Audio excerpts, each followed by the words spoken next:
Hola YouKnowers, ¿cómo están? Bienvenidos otra vez a tu canal Reacciona YouKnow desde Panamá 507 en la casa. Finalmente, señoras y señores, la justicia es un poco lenta a veces. Esto era más rápido para mí. Esto era más rápido, era más evidente, más obvio. Pero los procesos son los procesos y hay que respetarlos si queremos un Estado de Derecho. Nada más que era más obvio, no más rápido, pienso yo. Pero finalmente llega la justicia. Condenado Kenneth Darlington, el hombre que le quita la vida en Chame a dos panameños educadores durante las protestas justas y necesarias que tuvo que hacer el pueblo panameño, ¿verdad? Y que le ha cobrado la vida a dos valientes mártires de la patria, ¿verdad? Por algo que nunca debió pasar. Este crimen nunca debió cometerse. Esto es, para mí, es responsabilidad del gobierno de Laurentino Cortizo Cohen, 100%, indiscutiblemente, como cabeza de Estado, que tuvo que ver con este contrato nefasto que fue derogado gracias a la presión del pueblo. No a la Corte Suprema, a la presión del pueblo. La Corte Suprema hizo su parte porque era lo que tenía que hacer. Tampoco, como siempre dije, es que hay que aplaudirles a la Corte Suprema por hacer su trabajo. Ya lo he dicho muchas veces. Pero bueno, acá lo que importa es que Kenneth Darlington es condenado a 48 años de prisión tras el crimen cometido contra dos docentes durante las protestas. Más de la noticia, Eliezer Plisset, acusador particular, aseguró que los familiares de las víctimas se sienten satisfechas con la pena aplicada a Kenneth Darlington. No es digamos, algo que nos va a devolver, ya sabemos, ¿no? A los dos educadores.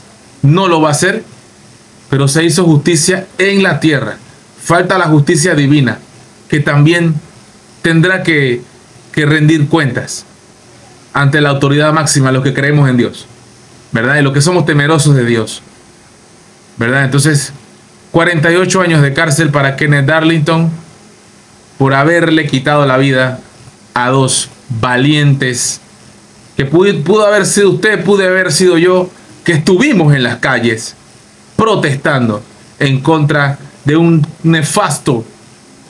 nefasta ley que era la cerecita, o sea, que era la gota que derramaba el vaso de tantas injusticias e ilegalidades que ha hecho a lo largo y ancho de 5 años, que todavía sigue haciendo. Mira las carreteras que están entregando allá en Arreján, después hablaremos de eso. Todavía siguen haciendo cosas incorrectas este gobierno que parece que nunca se acaba. 5 años que han sido eternos para los panameños. Se hizo justicia, no le va a devolver las vidas, ¿verdad? Pero por lo menos se hizo justicia en la tierra. 48, yo creo que está más que bien, es justo, tomando y considerando la edad que tiene, el tiempo que va a estar, y que no tenga libertad bajo buena conducta ni nada de esas cosas. Este señor a mansalva, sangre fría, cometió este crimen. Por ahí unos están comentando, ¿no?, que va a tener todos los beneficios, va a tener una televisión, va a tener mucho no sé qué, va a tener televisión, refrigeradora, cocinita, gente que lo atiende, o sea, va a tener muchos privilegios como si fuera un capo, ¿verdad? Ojalá que no. Ojalá que no. Qué mal si es así. Esperemos que no. Ninguna consideración contra este señor que actuó impunemente, pero se hizo justicia. Abro el compás para que usted comente. YouKnow, bra.